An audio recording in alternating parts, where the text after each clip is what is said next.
Hello, everybody. Welcome to week 4. Anyways, this week we are going to focus in on a couple different things. First thing that you're going to focus in on, and probably the most important thing to focus in on this week, is to work with your group and do your group projects, right? So you have this presentation you need to be creating, and it would be a PowerPoint, and it will be a narrated PowerPoint. So when I get it and you upload it onto Blackboard, when I download it, all I have to do is click show, screen show, slideshow, and it will automatically start talking and move the slides in the appropriate spot. All right. So I'd say about 80% of you have done the technical homework. So you have played around with it and know how to do it. For those who haven't, please do that so that it's not the last day before you have to turn in the paper that all of a sudden you recognize you've got technological issues and can't get it done, right? All right. Anyways, so this presentation should be, 20, 25 minutes roughly long. Please, please, please, if you have a choice between adding fluff and having a slightly short presentation, please don't give me fluff. All right. Filler is not good in any case whatsoever, right? I think there is enough material that for most of you, you should have no problem doing in 20 minutes. For many of you, the problem is going to be the other direction, which is editing and figuring out, okay, which of this information really is important for our board, our senior managers to know before having this discussion as to changing our corporate strategy to enter this market, right? Okay. As far as the book stuff goes this week, we are going to be focusing primarily on kind of financial issues, all right? Things like stock markets, bonds, and stock. What's the difference? What's the difference internationally? And some of the things that are internationally is, that might be slightly different, that here in the United States, corporate bonds pretty much are the government takes a hands-off scenario. In some other countries, there's more of an implicit, well, the government will bail out the bondholders if need be, type of atmosphere. So we have differences across countries, right? One of the last chapters talks about accounting. Now, one would think that keeping track of the money is easy. Well, for people who are accounting majors, I guess you think it's easy, right? If not tedious, but there are a whole bunch of issues. These are issues that come about because you are dealing with in an international environment, right? Things like currencies. All right, we can translate the currency. That's not a problem. Oh, really? Okay. What are we going to use? If we're putting our books together on the 31st of January or 31st of December or whenever your fiscal year ends, what exchange rate are you using? Are you using the exchange rate on that last day of the year? Are you using the exchange rate when each one of these transactions happened in a foreign currency and converting them to what it would have been in US dollars, right? These are all sorts of issues that are very different. Different countries have different standards. Different countries have different tax laws, okay? One of those interesting areas that there are a lot of jobs available is helping multinationals do transfer pricing, which is how much does one international subsidiary charge a different international subsidiary that are all owned by the same company. One would think that, oh, it doesn't really matter, right? Whether it's in the left pocket or the right pocket doesn't necessarily matter. Well, the company owner may think it doesn't matter, but there are stakeholders who do think it matters, such as in the United States, the IRS, and in every other country, the taxing authorities in those countries. Why? Let's say Ford manufactures a car in Mexico.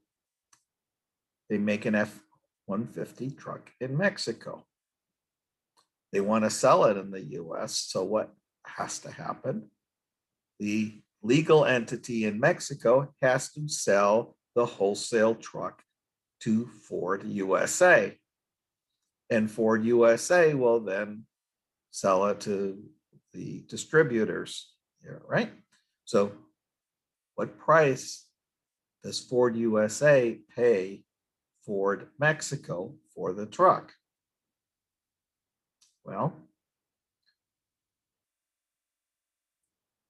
we should be trying to, the theoretical goal is that these transfer prices should happen at a price that is a price that one would expect to see in the marketplace if these two organizations were not related to each other. All right.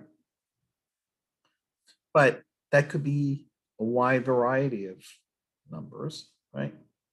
And the accountants, okay, that are in the tax group, they're usually in the tax group that deal with transfer prices, okay, have to set that price. And they have pressures to set the prices in various directions, okay?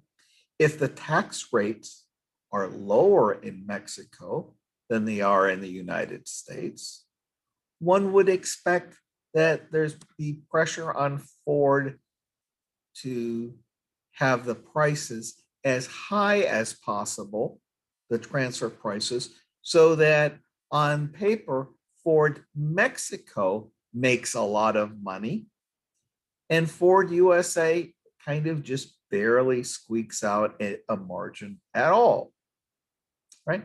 Why? Because the money that is made in Mexico is taxed potentially at a lower rate than it is in the United States. If the tax rates were the other way around, and if the tax rates in the US are lower than the tax rates in Mexico, okay, Ford would rather see Ford USA make the money and Ford Mexico make less of the money. Why? Because the tax rates that Ford would pay in the US would be lower than what they would be paying in Mexico, right? Now, clearly, both the US government and the Mexican taxing authorities do not want to see that companies are manipulating the prices in order to evade taxes, right? So this is just one complicating factor you don't really see very often here in domestic businesses. When you're dealing with a business solely in Texas, you don't have these issues. When you're dealing with international, you are. Okay. Various accounting standards are different, okay, across the world. How you get money around the world differs. And we're starting to see some items as to things like digital currencies, Bitcoin, that theoretically will go in there as a new way of transferring money. One of the things, in this class is international business, and we are assuming that the international business that you're in is legal, right?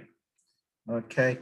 And being legal, there'd be relatively little reason why you feel a necessity to launder your money. But that's something that's been in the news quite a bit for companies that are trying to hide where they got their money through various transactions across international borders. Okay. And in many instances, countries that have bank secrecy laws that make it very difficult for taxing authorities or prosecutors to actually trace the money. Okay. We're in this class, we're not really dealing with that. The book doesn't deal with money laundering very much, if at all. But that is one of those international banking scenarios that you have to think about as you are doing the chapters this week. Anyways, I hope you have the best of working relationships and that you do well working together to get a nice PowerPoint project done. Again, that's going to be the main focus this week. I'm not anticipating any more discussion boards this week so that you can concentrate on that. So just do the reading and do the other project, right? And get yourself all caught up. In terms of last week, there are 2 chapter quizzes. They're due Monday at 11:59. You may have noticed that one of them says revised, and that is because one of the questions really wasn't very good, wasn't very fair. So I took that one out and I adjusted the scores for the people who had already taken that test. And the rest of you have the test that says revised on it, or the quiz. These were chapter quizzes. Anyways, enjoy this week. And we'll be back in touch next week. And then we will wrap up next week and get ourselves prepared for the final exam. Anyways, enjoy week 4. I hope you've been enjoying the class. Bye-bye.